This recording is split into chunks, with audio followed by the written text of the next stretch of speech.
बीच क्रम टूटे नहीं। लगातार नियम पालन करना, सुनने वाला कोई न मिले तो घी का दीपक जला लेना, उसके आगे और जल के पात्र को रख तथा खाना। नियम न टूटे जब तक कार्य सिद्ध न हो, नियम पालन करना और कार्य सिद्धि हो जाने पर व्रत का उद्यापन करना। 3 मास में माता पूरा फल प्रदान करती है। यदि किसी को खोटे ग्रह हो तो भी माता 1 वर्ष में अवश्य कार्य सिद्ध करती है। कार्य सिद्ध होने पर उद्यापन करना चाहिए, बीच में नहीं। उद्यापन में उड़ाई, सेर, आटे का खाजा और उसी प्रकार खीर तथा चने का साग तैयार करना। 8 लड़कों को भोजन कराना, जहाँ तक मिले देवर जेठानी बंधु कुटुंब के लड़के लेना, ना मिले तो रिश्तेदारों के पड़ोसियों के लड़के बुलाना, उन्हें भोजन कराना। यथाशक्ति दक्षिण में माता का नियम पूरा करना। इस दिन घर में कोई खटाई न खाए। यह सुन बुढ़े की बहू चल दी। रास्ते में लड़की ने बोझ को बेच दिया और उन रुपयों में गुड़ चना ले माता के व्रत को तैयार करने लगी। चलती हुई सामने मंदिर में देखने पूछे, मंदिर किसका है?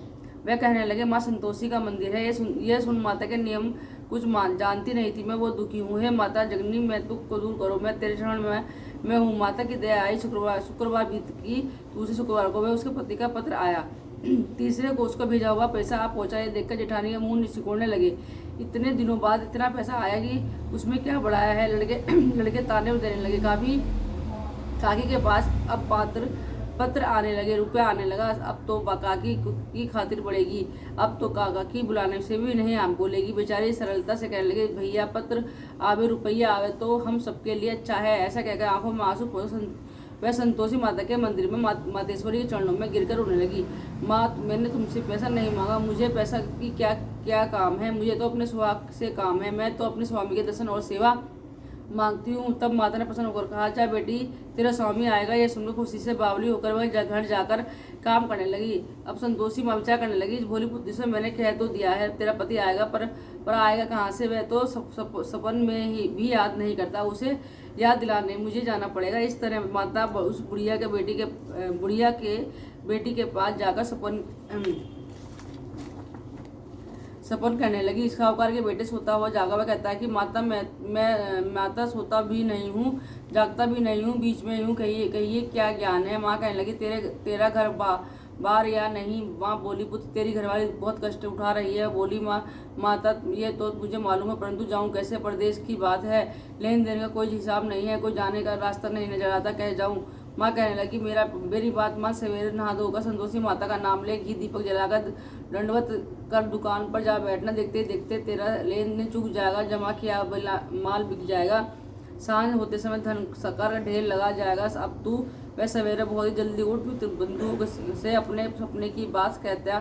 वह सब उसकी बात अनसुने हंसने लगते हैं कई सपन में सच्चे होते हैं। एक बूढ़ा बोला, देख भाई, तेरी बात मन इस तरह साँच और झूठ को कहने के बदले देवता ने जैसा कहा है वैसा करने से मैं तेरा क्या जाता है? अब बूढ़ी की बात सुनकर वह नहा धो संतोषी माता के दंडवत कर घी का दीपक जलाकर दुकान पर जा बैठा। कुछ देर में क्या देखता है कि देने वाले रुपए लेने आए और हिसाब लाए और कोठे में भरे सामानों को खरीदार नगद में सौदा करने लगे। शाम तक धन का ढेर लग गया। मन में माता का नाम ले प्रसन्न हो वह जाने के वास्ते गहना कपड़ा सामान खरीदने लगा। वहाँ यहाँ के काम निपटा घर के रवाना हुआ। इधर वो बेचारी जंगल में लकड़ी ले जाती रही। लौटते वक्त माता रानी मंदिर में विश्राम करती है। वह उसके भोजन रुकने का स्थान ठहरता है।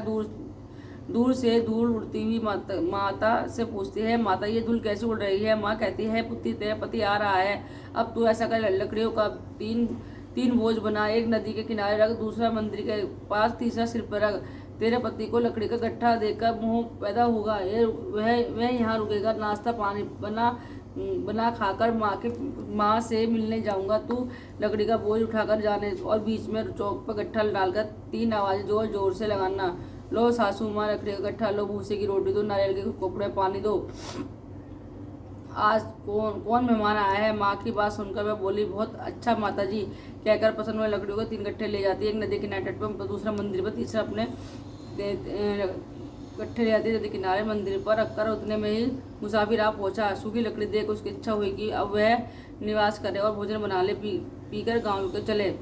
खा पीकर गाँव को चले। इस प्रकार भोजन बना विश्राम ले गाँव को गया। उसी समय बहू के सिर पर लकड़ी गट्ठा लिए आती आती है उसे गांव में आंगन में डाल जोर से 3 आवाज़ लगाती है। लो सासू माँ लकड़ी का गट्ठा लो, भूसे की रोटी दो, नारियल की खोपड़े में पानी दो, आज कौन मेहमान आया है। ये सुनकर उसकी सास अपने दिए हुए कष्टों को भुलाने हेतु कहती है, बहू ऐसा क्यों कहती हो, तेरा पति ही तो आया है, आ बैठ, मीठा भात खाकर कपड़े पहन।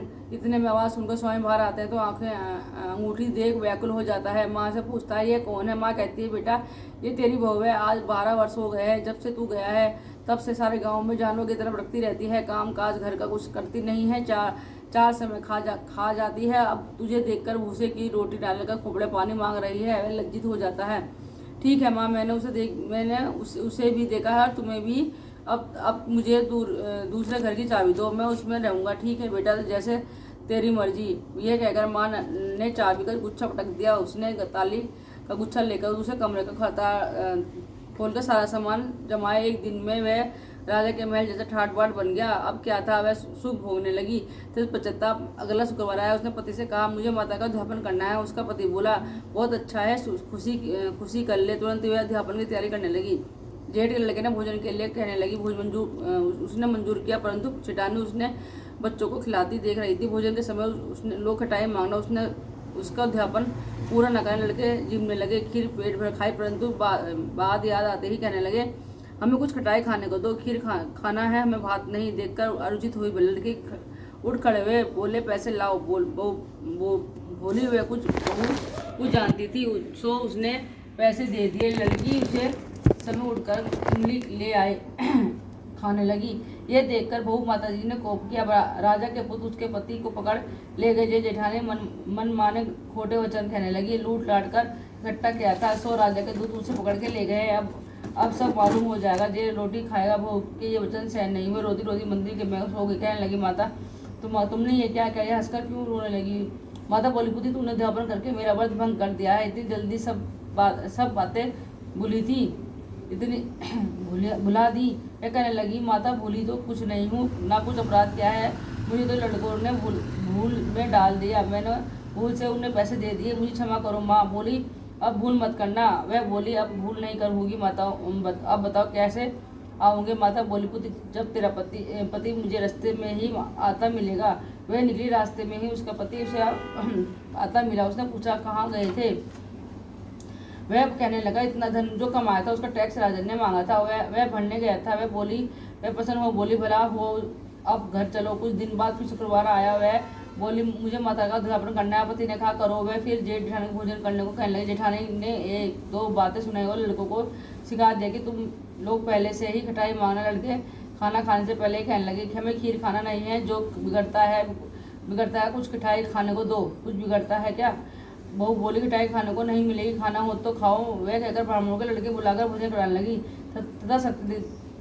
यथाशक्ति दक्षिणा के जगह एक फल उन्हें दिया। उससे संतोषी माता प्रसन्न हो गई। माता की कृपा होते ही 9वें मास उसके चंद्रमा का समान सुंदर पुत्र हुआ। पुत्र को लेकर प्रतिदिन माता जी के मंदिर को जाने लगी। माँ ने सोचा कि रोज आती है, आज क्यों ना इससे उसके घर चलूँ, उसका आसरा देखूँ तो सही है। ये विचार होकर माता ने भयंकर रूप बनाया। गुड़ो चने के से सना मुख, ऊपर से सूंड के समान होठ और मक्खियाँ भी रखती रही। देही में पैर रखते ही उसके साथ चिल्लाई देखो रे चुड़ैल, डंगनी चली आ रही है, लड़कों से भगाओ नहीं तो ये किसी को खा जाएगी। लड़के के डरने से चिल्लाकर खिड़की बंद करने लगे। बहू रोशनदान से देख रही थी, प्रशंसा से पगली हो चिल्लाने लगी आज तो मेरी माता घर आई है। यह कहकर बच्चों को दूध पिलाने के से हटाती है। इतने में सास को क्रोध फूट पड़ता है।